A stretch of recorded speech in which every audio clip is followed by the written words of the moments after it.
So it may sound crazy, but I'm gonna go fish for trout out in Indiana, and I'm not going all the way up to the Great Lakes. There's a place kind of in the southeast section called Brookville, and I can't believe that I drove 400 miles to go chase a damn fish, but it's part of that odyssey.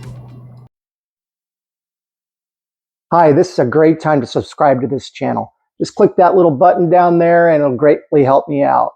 Also, any comments I try to get back to as soon as possible, and sharing these videos really helps me. Thank you.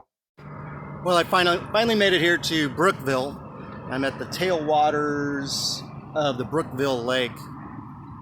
I just talked to a guy and he was saying that this water is really high, so it kind of sucks, man. I drove 400 miles to go fish this place, so I'm gonna go check it out. I can maybe hold out for one day or so before I have to start heading, I guess, eastbound.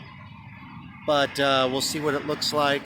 It's a beautiful day. It's in the 80s, but no sign of rain, at least right now. But apparently this lake is not necessarily generating electricity. This is actually flood control, so we'll see what happens.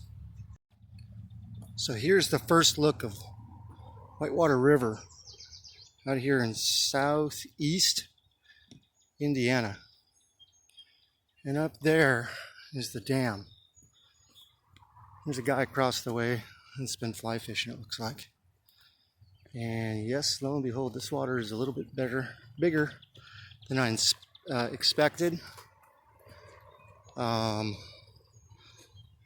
sure what the bottom is. It doesn't look too gravelly right through here, so really not in the mood to sink up to my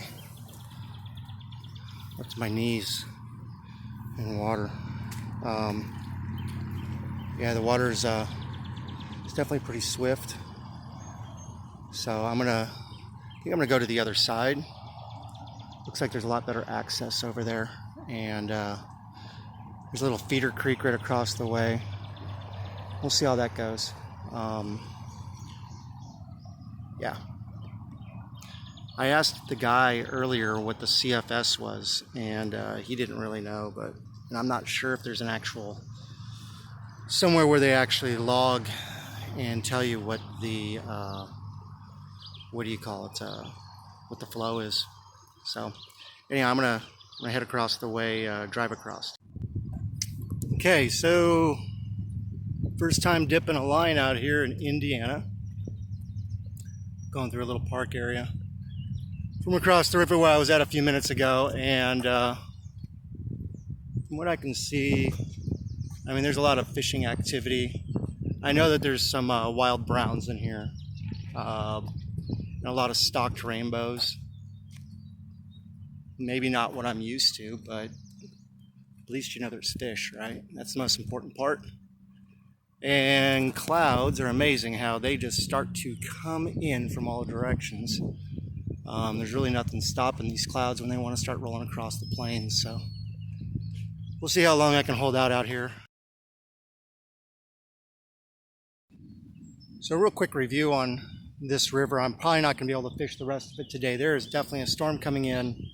Thunder's been happening for about the past hour or so, and the storm is definitely moving closer. Plus the river's a little high. I really enjoyed this river. I just wish it wasn't so high. It's a great little tailwater out here in southeast Indiana.